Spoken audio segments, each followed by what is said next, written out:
What's up, guys? It is Ryan from the Today's Media channel, bringing you another video here.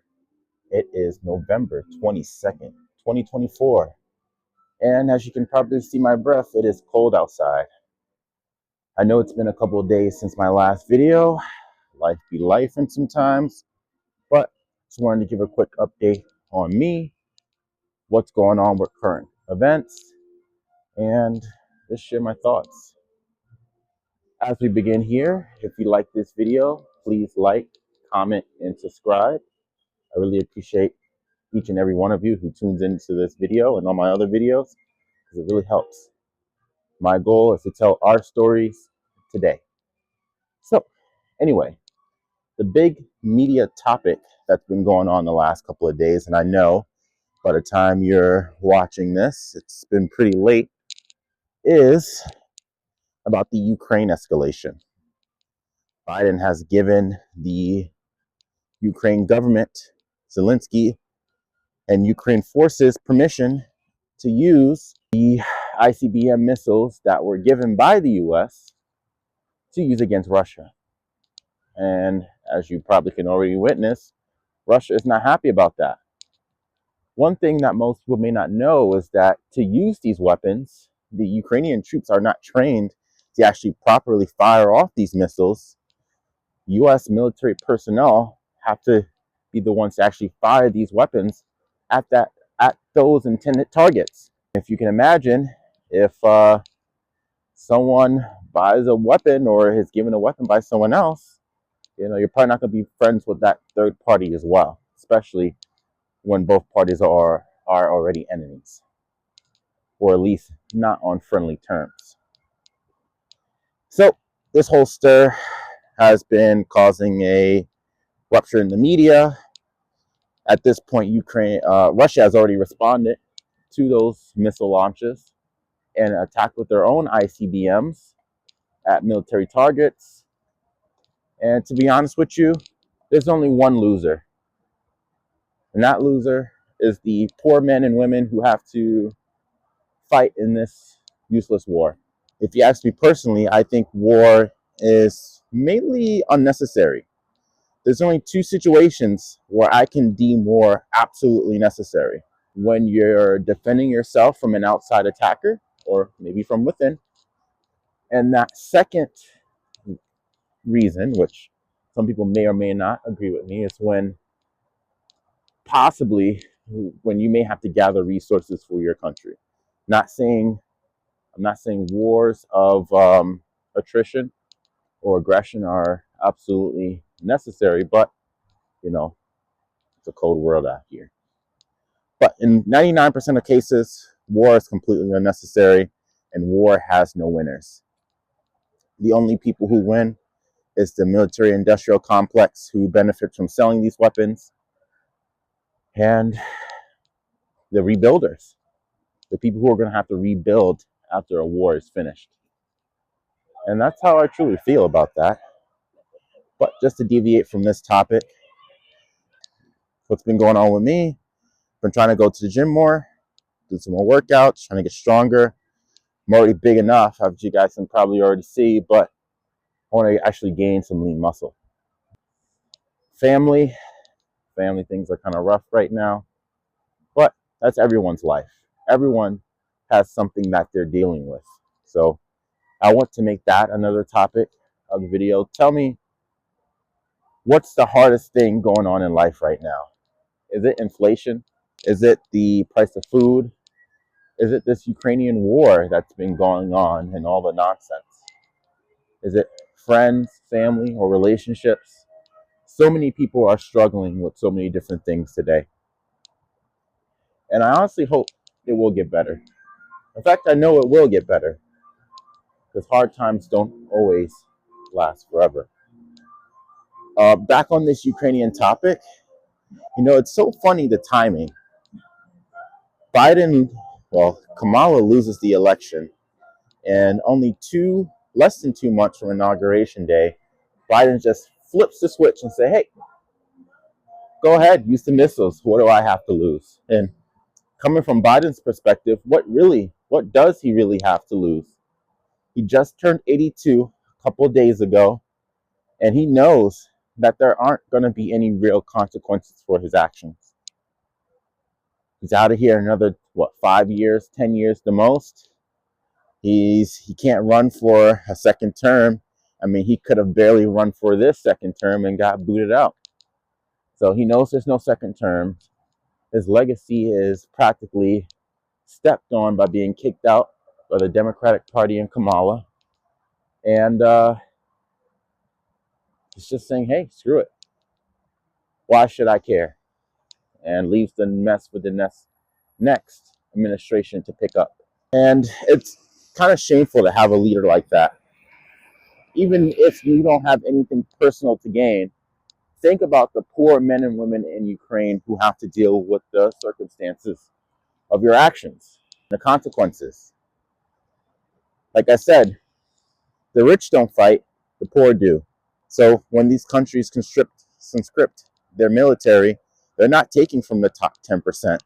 They're taking from the bottom 80. It's usually people who don't have other opportunities in life or have connections to be able to skip a draft. And that goes for me and you as well. Don't get complacent. These wars can happen anywhere, at any time.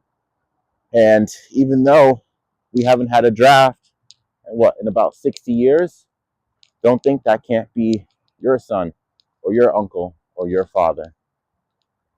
And I really hope it doesn't come that way. But I almost tripped, guys. Haha. But things are escalating, and they're escalating fast. There's already, I believe, 10 to 12,000 North Korean troops in Russia ready to give support. And once North Korea gets in, God knows who else is going to get in. We have other NATO members. Once Europe gets in, the US is in. And hey, we're already shooting the weapons off into Russia. What's one more escalation? What's one more escalation after that? And what's one more escalation after that? Until we see US boots on the ground, US missiles being fired, US supplies constantly being shipped off, and US tax dollars being paid for another war that does not benefit the American people. But how can we prevent this? Well, one, you vote, and you vote for people who are anti-war under absolutely any circumstances other than national defense. Second, you can protest, and some people may argue that may or may not work. I think it works when enough people do it, and enough important people. And I'm not saying that everyone is not important, but we all know there's certain organizations and certain people who have more sway than others, and there's nothing you can do about that. But yeah, war is not necessary, and it does not benefit most people. All right, guys, let's do an environment check. This place is pretty beautiful. It's a plaza here in upstate New York. As you can see, it is decorated for Christmas time. And holidays are fast approaching. Let's switch topics about the holidays. If you ask me this year, it doesn't really feel like a very holly jolly Merry Christmas. And really, I'm not saying I'm not thankful, but a very celebrational Thanksgiving. Of course, I will go see family and do what I can, but I believe I'm working on Thanksgiving. Most people have to work on Thanksgiving, whether they're forced by their employer or they can't afford to give up the time and a half pay that comes with working on a holiday, which is pretty shameful when you think about it.